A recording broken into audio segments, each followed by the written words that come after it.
Lesson 11 is the birth of a nation from Isaiah 66:8 in the New Living Translation.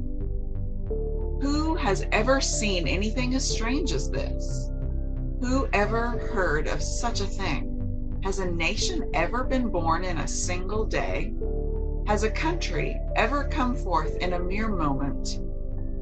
But by the time Jerusalem's birth pangs began, her children will be born. And that's what we're going to talk about today. So let's get started with a quick prayer and then get going on this. Is my very favorite of all of the Israel stories. So Father, we come to you today and we thank you for the ability to just slow down and enjoy the story of you bringing Israel back to life, bringing her back from the nations when you whistled and called for her to come, and she came and is still coming. So Lord, enlighten the eyes of our heart to see the things that you would have us to see and learn those things that you have us to learn today. In Jesus' name, amen. So how did Israel again become a nation after so many centuries of exile from the homeland? So first we'll set the stage. By the 1850s, the Jews, God's chosen people, have lived among the nations of the earth twice as long as they ever lived in Israel. They had lived as the scum of the earth, always persecuted, always hunted down. Those who should have been their closest allies, Christians, have been some of their fiercest enemies throughout the last 800 years, beginning with the Crusades and continuing through the expulsion from England, the morbid Spanish Inquisition, and all of that. And it's not as if this particular chunk of land had any great beauty to be fought over or any crossroads of trade to be desirable. When the Ottomans ruled the area, remember that they had that brilliant idea of taxing property by the numbers of trees that it contained. And like people of every day and age, the inhabitants wanted to lower their taxes, so they chopped down their trees, forests of trees, and the trees in their front yards. So the land, once called a land flowing with milk and honey, was stripped bare. The lack of trees gave the soil over to erosion and interrupted the normal rainfall cycles, causing even more desolation. Mark Twain visited the Holy Land in 1867, and he wrote about it in a book called Innocents Abroad. He says, "A desolate country whose soil is rich enough, but is given over wholly to weeds, a silent, mournful expanse, a desolation. We never saw a human being on the whole route, hardly a tree or shrub anywhere. Even the olive tree and the cactus, whose fast friends of a worthless soil, had almost deserted the country." That does not sound like a very fun place to visit. Herman Melville, another American author of Moby Dick, describes Jerusalem as this: "Wandering among the tombs, till I began to think myself one of those possessed with devils. The color of the whole city is gray and looks at you like a cold gray eye in a cold old man. Its strange aspect in the pale olive light of morning." Well, they can both write, but they were not enjoying their experience in Israel at that time when it was still desolate. So what gives this land its great value so that now everybody wants it? Again, we'll see that Satan wants whatever belongs to God, whether it's worship and glory of heaven that belongs to God, the people, both Jews and Christians, that belong to God, or the land called Israel, which God states in Psalm 24 is his.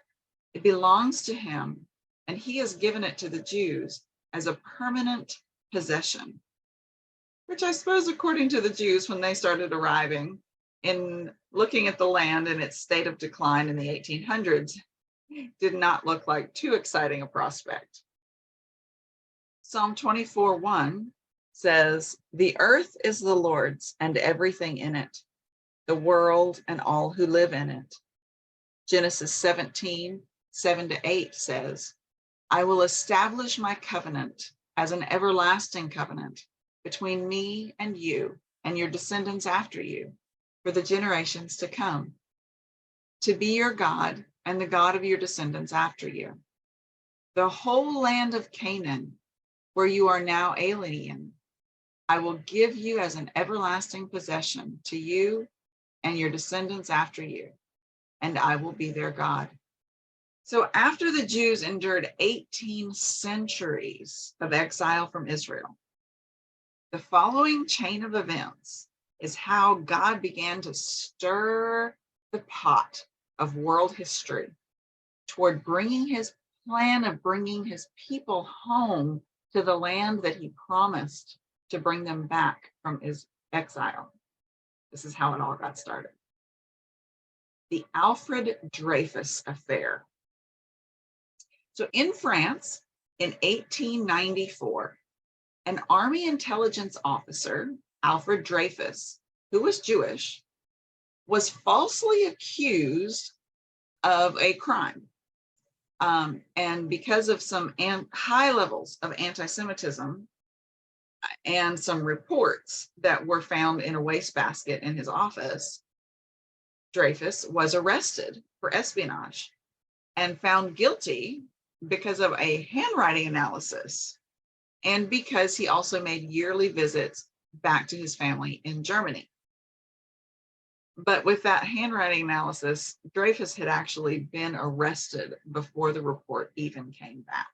Dreyfus was arrested on October 15th, 1894. And January 5th, the next year, Dreyfus was convicted in a secret courts-martial. He was publicly stripped of his army rank and sentenced to life imprisonment on Devil's Island in French Guiana.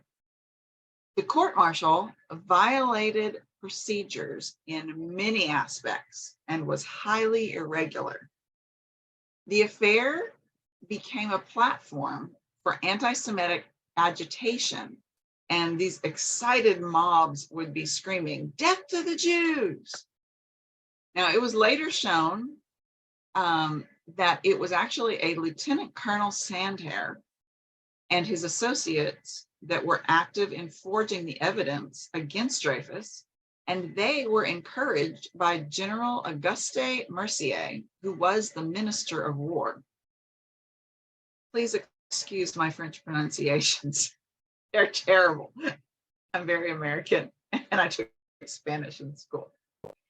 Well, when a new leader in French military intelligence came into power, his name was Lieutenant Colonel Picard. He looked into the evidence against Dreyfus, and he found that the real traitor in this instance was actually a Major Esterhazy. When he tried to make public the injustice and get Dreyfus a new trial, Picard was transferred to the Sahara Desert south of Tunisia. Cover up much? But word did leak to the press of this army cover-up. So by 1898, by this time, Dreyfus had been in prison on Devil's Island for 4 years. But some celebrities got involved with kicking up this fuss over this injustice. One of the men was Émile Zola. And he had published in a newspaper a famous open letter to the president of France, Felix Faure. It was considered inflammatory, which of course was Zola's point in the open letter. And Zola was tried for libel. And he was convicted, and he ended up running to England on the advice of his lawyers. And so he had to give up his country. But Zola's sacrifice of giving up his country to make the accusations against the French set some things in motion for the country of France. The next president, Émile Loubet, allowed Dreyfus to come home pardoned in September 1899. However, it was not until 1906 that Dreyfus was exonerated and given back his military commission. And according to Ruth Israel of the Encyclopedia and Dictionary of Zionism and Israel, during World War I, Dreyfus came out of retirement and volunteered to serve as a lieutenant colonel. Though past retirement age, Dreyfus served in the front line in 1917.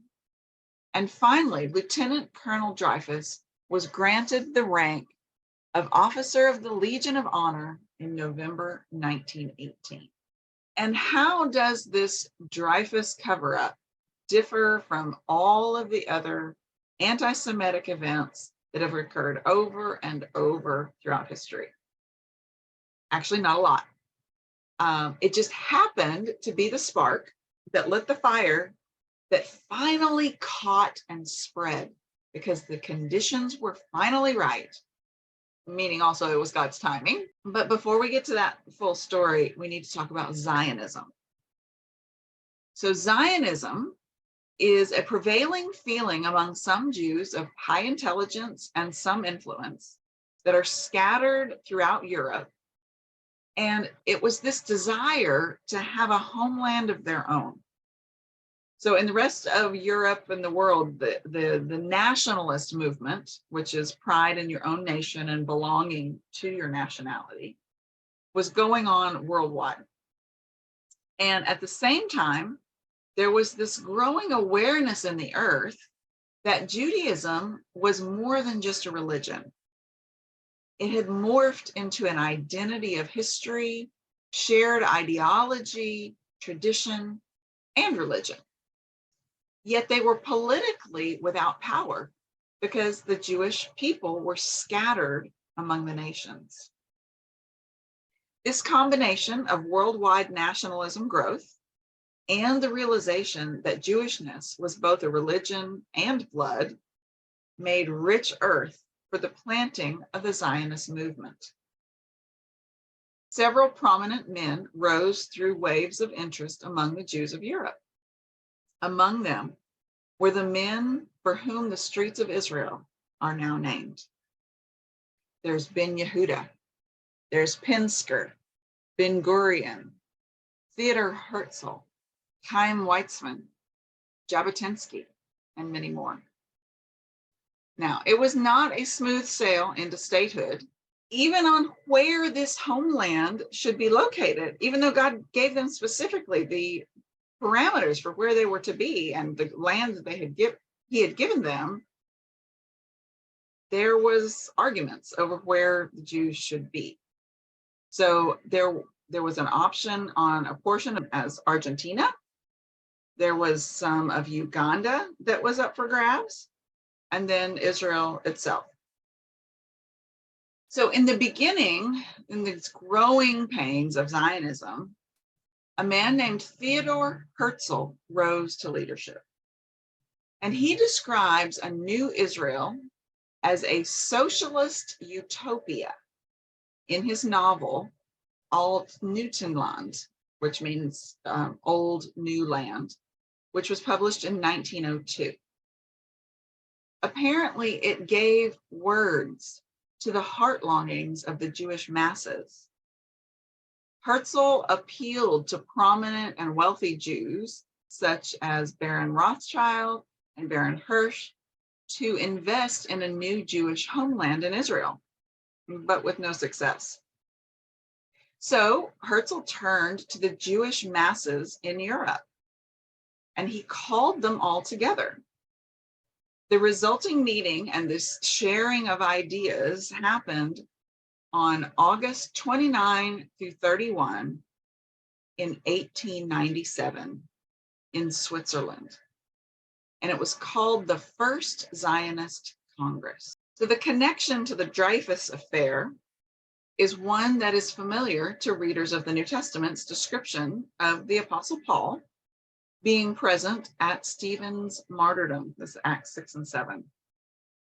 Theodor Herzl witnessed the mobs shouting death to the Jews in France during the events surrounding Alfred Dreyfus. And he decided then and there to dedicate his life to bringing about a homeland where Jews could be Jews and be respected for it. He was seeing that assimilation was not working and something had to be done. So the first Zionist Congress occurred in Basel, Switzerland, 1897. The Congress was the first interterritorial gathering of Jews on a national and secular basis ever. Here, the delegates adopted the Basel program, the program of the Zionist movement, and declared, Zionism seeks to establish a home for the Jewish people in Palestine, secured under public law. At the Congress, the World Zionist Organization was established as the political arm of the Jewish people, and Herzl was elected as its first president. After this meeting, Herzl wrote in his diary, quote, "At Basel, I founded the Jewish state. If not in 5 years, then certainly in 50, everyone will realize it." And it was only a few months more than 50 years later that in May 1948, that Herzl's words came true, and Israel became a nation state in her own right. However, poor Herzl had not lived to see the day. He died in 1904 at the ripe old age of 44. According to the JewishVirtualLibrary.com, his name has been commemorated in the Herzl forests at Ben Shemin and Hulda, in the world's first Hebrew gymnasium, Herzliya, which was established in Tel Aviv. Then there's the town of Herzliya in the Sharon region, and in neighborhoods and streets in many Israeli towns and cities. So the event that sparked an idea. So Chaim Weizmann, Chaimweizmann.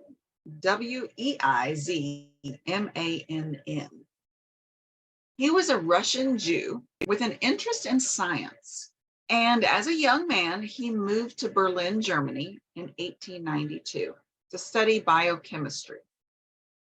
There, he became involved with some intellectual Zionists, and he really bought into this idea of a Jewish homeland in Palestine. A few years later, Weizmann moved to England to begin a career in scientific research at Manchester University. He also used his time to provide some leadership for the Zionist movement in England. And so this is World War I is going on now. And the Allies are actually running out of munitions because they've come to those trenches and they just get stuck and they're fighting inches back and forth, and all of the arms are being used up. And remember that Weizmann did some biochemistry studying. So in his science world, he came across a new way to synthesize acetone, which is used in the manufacture of munitions. And the problem was that there was no way to make more bullets because the acetone was needed and they ran out. Both sides were running out. But Weizmann was on the side of the Allies, and he was able to oversee mass production of the chemical, which then allowed the Allies to win the war. Weizmann's discovery opened relationship and influence with the men who ran Britain's government, as it would. And guess who gets invited to all of the after parties when you win a war? Well, the guy who made the munitions, of course. So at all of these parties and even individual meetings and conversations, Weizmann talked with these people about what he talked to everyone else about: a Jewish homeland in Palestine. and many people in Britain were favorable to the idea. There were, of course, some different motivations. Some wanted the Jews to finally have a place of their own. Others were anti-Semitic in their views, wanting all of the Jews together, away from them, as far away as possible, as soon as possible, too. And as only God can do, he used even the worst intentions for the good of his people, because both viewpoints ended in the same result: Israel for the Jews. So then along comes the Balfour Declaration. After several years of cultivating relationships with influential men, Weizmann was able to influence British policy toward a commitment to a Jewish homeland in Palestine.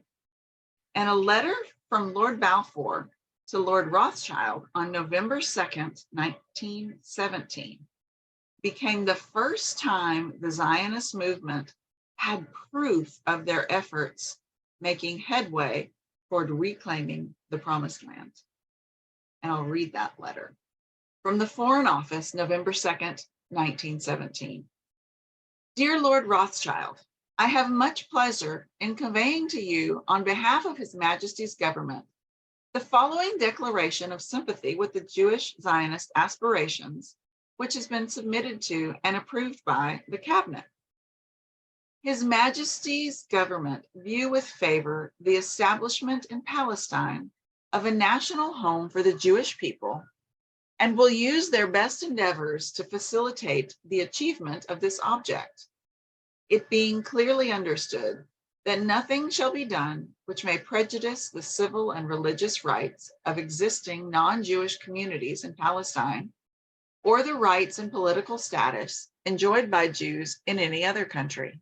I should be grateful if you would bring this declaration to the knowledge of the Zionist Federation. Yours sincerely, Arthur James Balfour. So it was the wording of nothing shall be done which may prejudice the civil and religious rights of existing non-Jewish communities in Palestine that Weizmann went to work on next. In 1918, Weizmann was appointed head of the Zionist Commission, sent by Great Britain to Palestine to advise on the future development of the country. He also attempted to achieve cooperation and peaceful relations with the local Arabs, who he felt would benefit economically from the Zionist enterprise. Weizmann met with Emir Faisal, who was the undisputed leader of the awakening Arab nationalism. Faisal promised to recognize Zionist aims in Palestine as long as the aims of Arab nationalism were achieved in Iraq and Syria. Unfortunately, the agreement was short-lived. Weizmann was also lobbying for international recognition of the Balfour Declaration, which he accomplished in 1922, when the League of Nations granted the British Mandate for Palestine, in which they cited a Jewish heritage and a right of return. The Allies winning World War I against Germany and the Ottoman Empire is what even put Palestine on the table.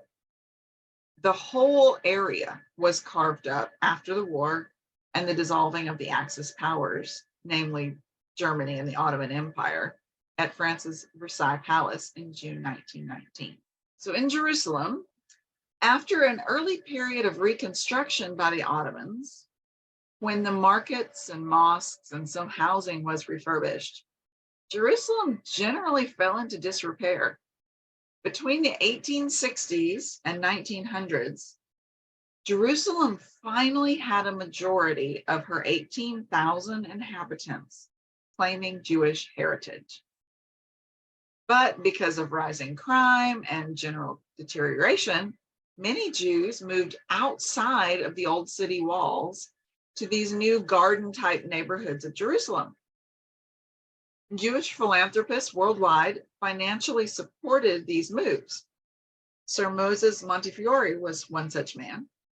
He was a highly successful British merchant who rebuilt the Herva Synagogue and established a printing press and a soup kitchen, housing for the poor, a girls' school, the city's first Jewish hospital, and the first Jewish neighborhood outside the city's walls, called Mishkonot Sha'anim, which means the tranquil abode. Jerusalem in 1917. Just as World War I was ending, now this is a story you won't want to miss. Jerusalem surrendered to the British Army, and General Allenby moved into the city a couple of days later at Jaffa Gate, which is even today one of the main entrances and exits from the old city. And so he moved in a victory procession. Now, General Allenby was a believer, and it's 1917. So he's riding a horse toward Jerusalem, and it was a white horse. And Allenby had read enough scripture to put the imagery together. So instead of riding his white horse into the Jaffa Gates entry of the old city of Jerusalem in victory, he gets down and he walks in like any ordinary man would into this ancient city, because he knew there could only ever be one man with the authority to enter Jerusalem victoriously riding a white horse, and that was Jesus. Now, this story gets told all the time, and I hate to ruin a perfectly good tale of facts. But in all of the photographic research I've done, Allenby was riding kind of a brownish horse that day. But he did seem to get down and walk through the gate to redeem Israel for the Jewish people. So it's partially true, but it makes a good story either way. And so either way, Allenby's entry and the Ottoman surrender ended 400 years of Turkish rule and began 30 years of British rule, with Jerusalem as the capital once more. With the British being in charge, the city planning was quickly underway. A new law was set in place that only Jerusalem stone could be used as a building material, or at minimal as a facade for buildings. This Jerusalem stone provides the uniformity of color and texture found in Jerusalem today. Also, at sunset, the stone provides this pinkish golden reflection of the setting sun that is absolutely glorious to behold, and perhaps the smallest reminder of the glory once beheld in the temple there. Over the next couple of years, social and governmental infrastructure began to form through the founding of Hebrew University, the YMCA, Hadassah Hospital, the King David Hotel, the Central Post Office, and forming of many more new neighborhoods outside of the old city walls. The New Jerusalem was coming to life. So let's go back to the Treaty of Versailles and describe that pretty loosely for a minute. The powerful nations met at Versailles to carve up the losers' land after World War I. The world was particularly angry with Germany for starting it. Europe was now in a shambles, and worldwide, 8.5 million lives had been lost. 21 million more people had been wounded. And also during 1918, a flu epidemic had hit Europe, and 25 million more lives were lost. The Allies had lost any charity they might have held out for the Axis powers, and they managed to blame these flu deaths on the Axis powers as well. So Germany was required to give up land to France, Belgium, Denmark, Czechoslovakia, and Poland to reduce their military substantially and pay reparations to the nations that they had destroyed. Austria-Hungary, Bulgaria, and Turkey, which is the Ottoman Empire, also had to give up land and pay reparations. Turkey's payment for World War I was fairly severe, probably because they beat Britain in the Battle of Gallipoli. So they had to give up, quote, most of her land in Europe. Turkey was left with but a toehold on what is considered Europe. The Turkish Straits was put under the control of the League of Nations at a time when it was dominated by Britain and France. The land held by Turkey and Arabia was made into a mandate. The land was ruled by the British and French until the people of the areas were ready to govern themselves. Syria and Lebanon went to France, while Iraq and Transjordan and Palestine went to Britain. Armies from Britain, France, Greece, and Italy occupied what was left of Turkey, the area known as Asia Minor. So the part that we're most concerned about is the area which is now Israel and Jordan, formerly Palestine and Transjordan. The British requested the British Mandate this particular section of land over any other particular land, like the Lebanon section or Syria, in order to create a homeland for the Jewish people, which the men we discussed earlier had been requesting from the British government. The mandate was international recognition for the stated purpose of establishing in Palestine a national home for the Jewish people. The fact that the British Mandate included references to the Balfour Declaration and the establishment of a Jewish homeland was a severe blow to the Arabs. Partly to try to mollify this disappointment, the British split the Palestine Mandate into two distinct areas, using the Jordan River as a natural boundary. The British claimed that Jewish immigration would be confined to the west of the river, and the east of the river, which represented 3/4 of the whole mandate area, was to be reserved for the Arabs alone. So that whole British Mandate is as close to the biblical boundaries of Israel that has ever been one space. And because of fear, the British gave 3/4 to the Arabs, all of the west or all of the east, and they gave that little sliver there to the Jews. This was the original two-state solution. Because the Arabs were mad, the British divided the Jews' promised land to try to satisfy them. So of the original 45,000 square miles of landmass, 77% went to the Arabs and 16.8% went to the Jews. The remaining little tidbits of the Gaza Strip and the Golan Heights and the West Bank were divvied up with Syria, Egypt, and Jordan. Of the 16.8% of the land that was given back to the Jews, only 6.7% was inhabitable land. The Negev Desert Wilderness made up nearly 10% of the entire British Mandate, and all of it, all of the unusable land, went to the Jews, which is a major disadvantage. This two-state solution occurred in 1922, and it's known as the Churchill White Paper, though Sir Herbert Samuel was a large influencer.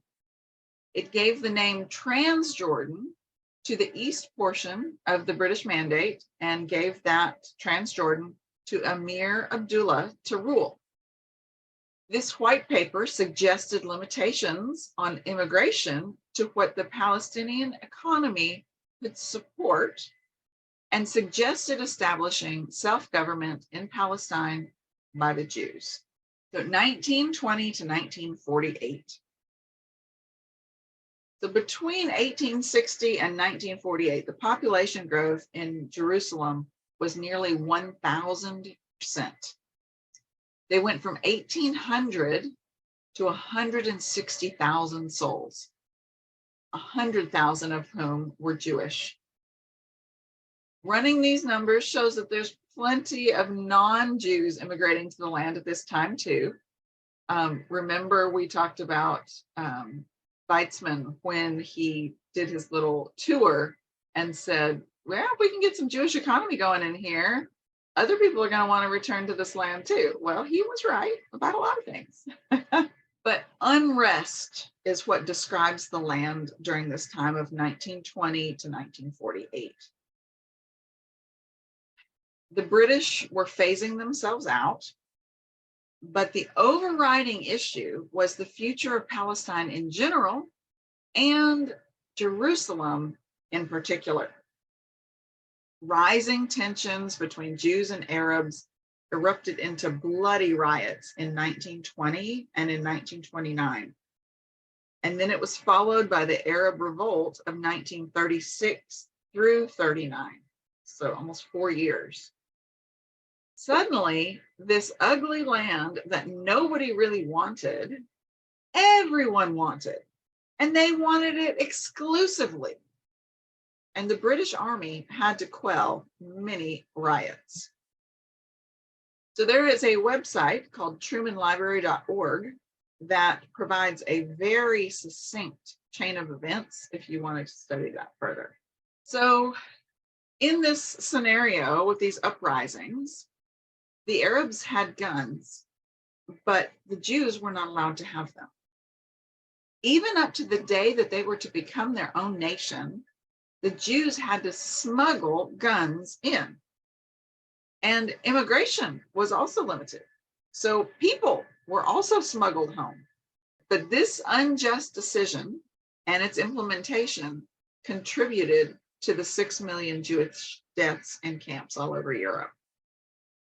Interestingly, there are many accounts of Jews and Arabs growing up together and being friends in Jerusalem and in other Palestinian towns around the British Mandate land. However, after over 700 years of peaceful coexistence, the true start of the Arab-Israeli conflict can be dated to about 1920 and the rise of one man, Hajj Amin Muhammad al-Husseini, the Grand Mufti of Jerusalem.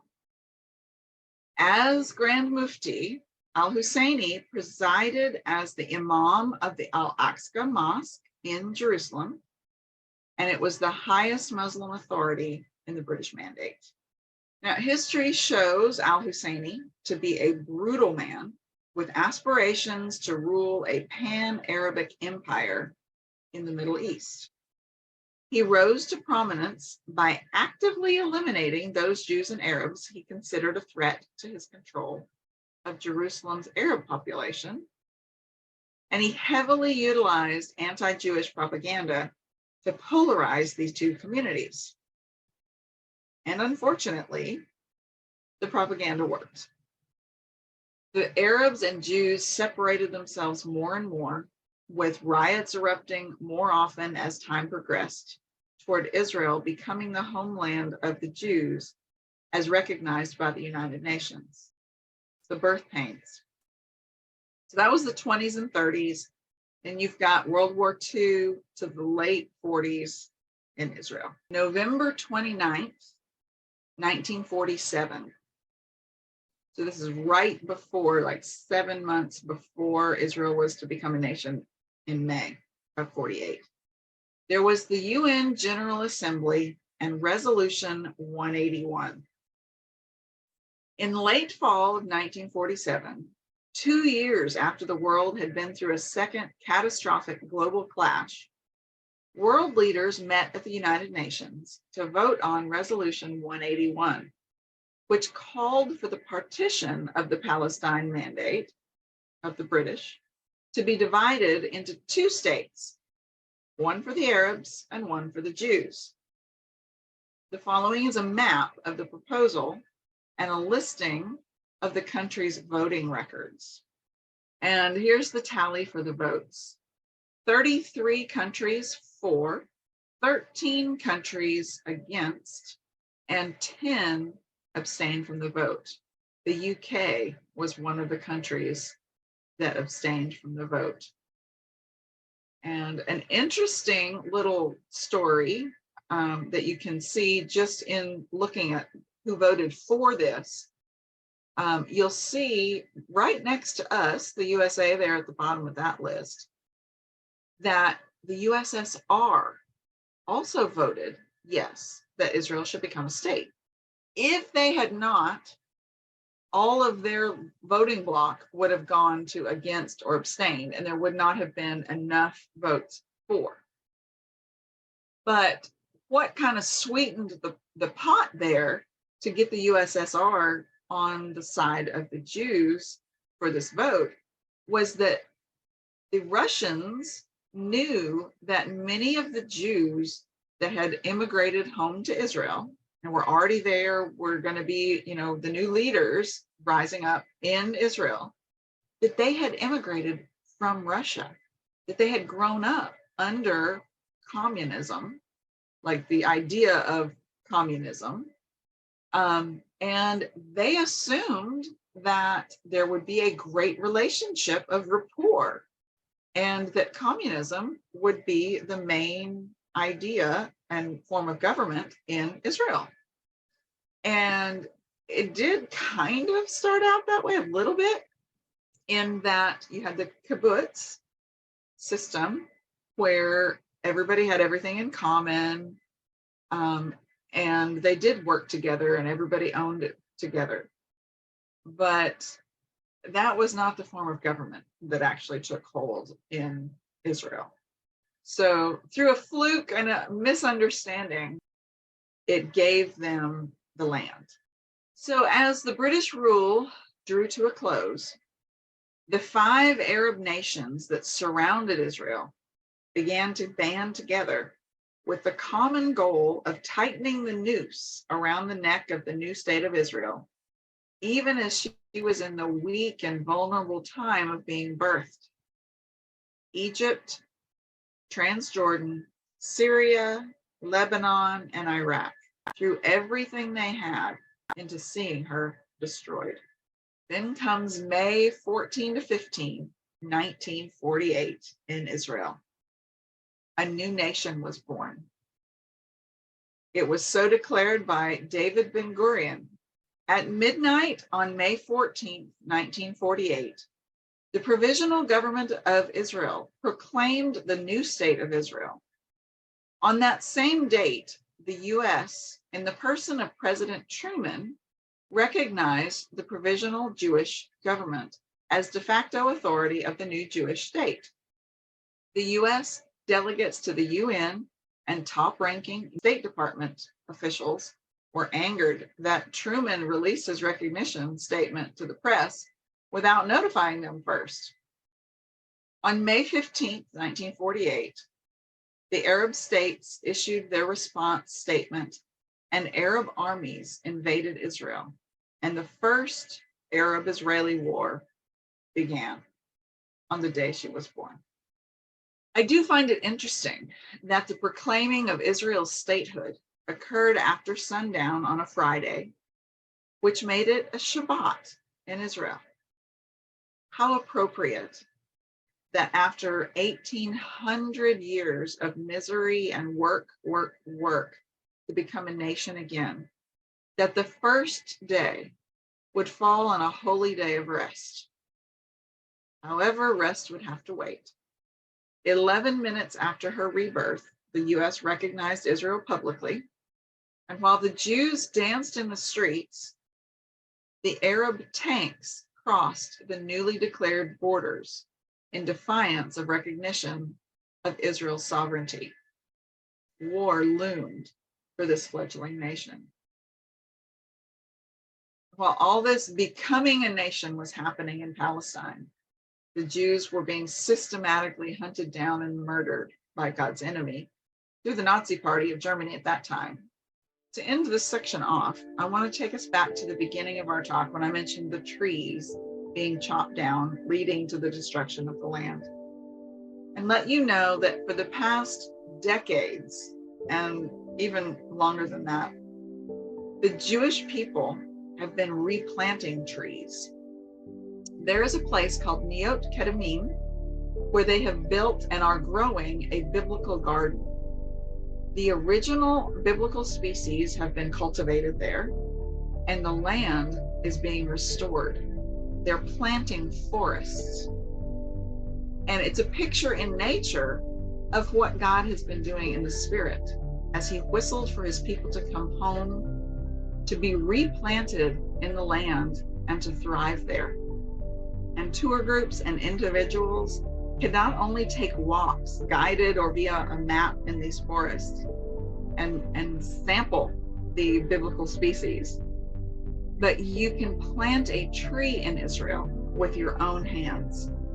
And it's an active way to be involved in Israel's recovery, redemption, and restoration to the land of promise. And next week, we will talk about the schism between the church and all things Jewish,